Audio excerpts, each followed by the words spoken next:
गावामध्ये राहणारे सदाशिवराव हे अत्यंत साधे, प्रामाणिक आणि कष्टाळू गृहस्थ होते. त्यांनी संपूर्ण आयुष्य शेतामध्ये आणि मजुरीत घालून स्वतःच्या पोटाला पीळ देऊन एकुलत्या एक मुलाला सागरला शिकवले, मोठे केले. सागर शहरात एका मोठ्या IT कंपनीत चांगल्या पगारावरती रुजू झाला. पुढे सागरचे लग्न शहरातल्या मेघना नावाच्या फॅशनेबल आणि गर्विष्ठ मुलीशी झाले.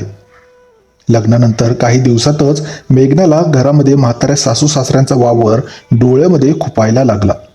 दुर्दैवाने त्याच दरम्यान सदाशिवरावांच्या पत्नीचं निधन झालं आणि सदाशिवराव घरामध्ये एकदम एकटे पडले. मेघनाने सागरचे कान भरायला सुरुवात केली. हे म्हातारे बाबा दिवसभर घरात कशाला हवेत? त्यांच्यामुळे माझी मोकळीक हिरावली जाते. त्यांना कुठेतरी दूर पाठवून द्या. बायकोच्या प्रेमामध्ये आणि मोहामध्ये आंधळा झालेला सागर सुद्धा स्वतःचे सगळे संस्कार विसरला. एक दिवस सकाळी सागरने बापाच्या जुन्या कपड्यांची एक पिशवी बांधली आणि सदाशिवरावांना गाडीत बसवले. सदाशिवरावांना वाटलं की मुलगा आपल्याला शहरामधल्या चांगल्या डॉक्टरकडे घेऊन चालला आहे. पण सागरने गाडी थेट शहराबाहेरच्या एका वृद्धाश्रमाबाहेर थांबवली. सागरने बापाच्या हातामध्ये ती पिशवी टेकवली आणि नजर खाली घालून म्हणाला, बाबा, मेघनाला आणि मला आमचे स्वतंत्र आयुष्य जगायचे आहे. तुमच्या या गावरान राहणीमानामुळे आमच्या घरात रोज वाद होतात. तुम्ही आता याच वृद्धाश्रमात राहा. मी महिन्याला तुमचे थोडे पैसे पाठवत जाईन. सदाशिवरावांच्या पायाखालची जमीनच घसरली. ज्या मुलाला स्वतःच्या खांद्यावर बसून मोठं केलं, तोच मुलगा आज बापाला कचऱ्यासारखा वृद्धाश्रमात फेकत होता. सदाशिवरावांच्या डोळ्यातून अश्रू सांडले.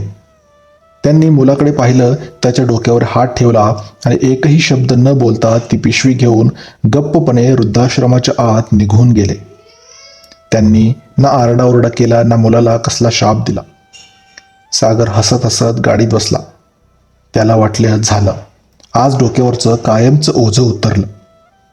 पण दुसऱ्याच दिवशी सकाळी कर्माचा असा काही खेळ सुरू झाला ज्याची सागरने स्वप्नामध्ये देखील कल्पना केली नव्हती. सकाळी 10 वाजता सागर आपल्या ऑफिसच्या केबिनमध्ये बसला होता. तेवढ्यात त्याच्या फोनवरती शहरातल्या नॅशनल बँकेच्या मुख्य शाखेतून फोन आला. फोनवर बँकेचे मुख्य मॅनेजर अत्यंत अदबीने बोलत होते. हॅलो, श्री सागर बोलताय का? मी नॅशनल बँकेचा चीफ मॅनेजर बोलतोय. सर, तुमचे वडील श्री सदाशिवराव यांच्या खात्यासंदर्भात आणि त्यांच्या 5 कोटी रुपयांच्या मुदत ठेव म्हणजेच FD व शहरातील 3 एकर जमिनीच्या पॉवर ऑफ अटर्नीबाबत तातडीने चर्चा करायची आहे. तुम्ही अर्ध्या तासात बँकेमध्ये येऊ शकता का? हे ऐकताच सागरच्या हातातला फोन पडता पडता वाचला. त्याला स्वतःच्या कानावरती विश्वासच बसेना. काय, 5 कोटी रुपयांची FD आणि शहरामध्ये 3 एकर जमीन? माझ्या अडाणी बापाकडे एवढा पैसा कुठून आला? सागरचं डोकं फिरलं. त्याने तातडीने बायकोला मेघला फोन केला. 5 कोटींचे नाव ऐकताच मेघनाचीही उडीच पडली.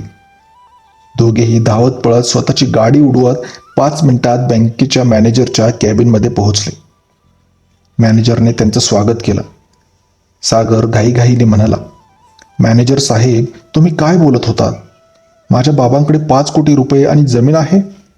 मग ते आम्हाला कधीच का काही सांगत नव्हते?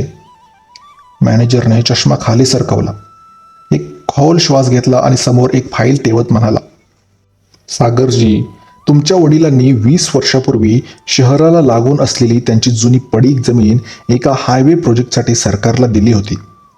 त्याचे कोट्यावधी रुपयांचे भरपाईचे पैसे 6 महिन्यापूर्वीच त्यांच्या खात्यात जमा झाले होते. पण तुमच्या वडिलांना पैशाचा गर्व नव्हता. ते म्हणायचे, माझ्या मुलाला माझ्या संपत्तीचा गर्व नको व्हायला, त्याला स्वतःच्या कष्टाने मोठे होऊ दे. म्हणून त्यांनी ही गोष्ट तुमच्यापासून लपवून ठेवली होती. सागर आणि मेघनाचे डोळे आता चमकू लागले. मेघना उत्सुकतेने म्हणाली, मॅनेजर साहेब, मग ते पैसे आणि जमीन आता आमच्या नावे करा ना. आम्ही त्यांचे एकमेव वारसदार आहोत.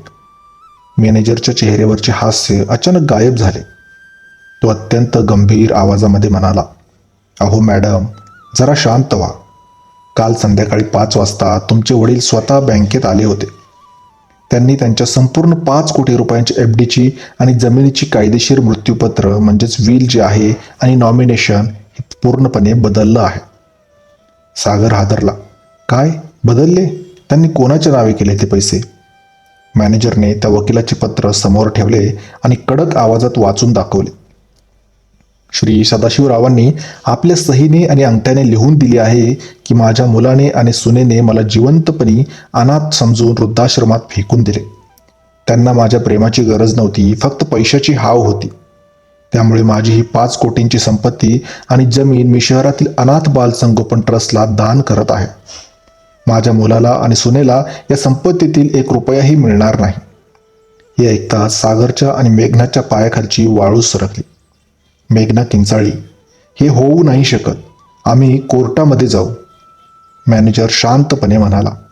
तुम्ही कोर्टात जाऊ शकत नाही मॅडम, कारण सदाशिवरावांनी हे मृत्यूपत्र न्यायाधीशांच्या आणि 2 डॉक्टरांच्या उपस्थितीत पूर्ण शुद्धीमध्ये सही करून दिली आहे. आणि हो, त्यांनी आणखी एक गोष्ट सांगायला सांगितली होती. मॅनेजरने एक छोटा बंद लिफाफा सागरच्या हातामध्ये ठेवला. सागरने थरथरत्या हाताने तो लिफाफा उघडला. आत बापाच्या हस्ताक्षरात एक पत्र होतं. बाळा सागर, मी तुला आयुष्यभर स्वतःच्या रक्ताचं पाणी करून शिकवलं. मला वाटलं होतं की माझी खरी संपत्ती तू आहेस.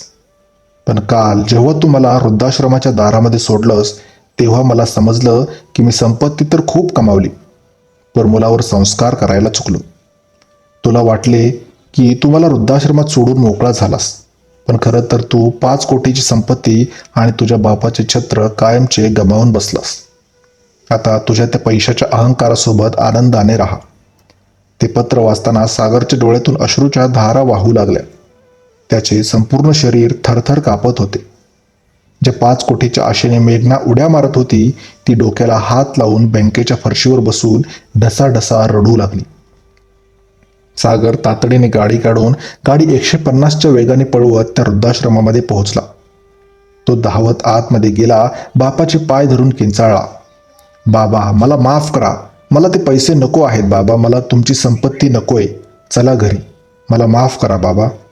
सदाशिवराव बाकावरती शांत बसले होते. त्यांनी हळूच सागरचा हात आपल्या पायावरून बाजूला केला. त्यांच्या डोळ्यामध्ये आता कुठलाही राग नव्हता, तर फक्त एक अथांग अशी शांतता होती. सदाशिवराव अत्यंत शांतपणे म्हणाले, सागर, तू मला कालच परका केलास. ज्या वृद्धाश्रमाच्या पायरीवर तू मला सोडून गेलास, आता हेच माझे घर आहे आणि इथे असणारी अनाथ मुलेच माझी खरी संपत्ती आहेत.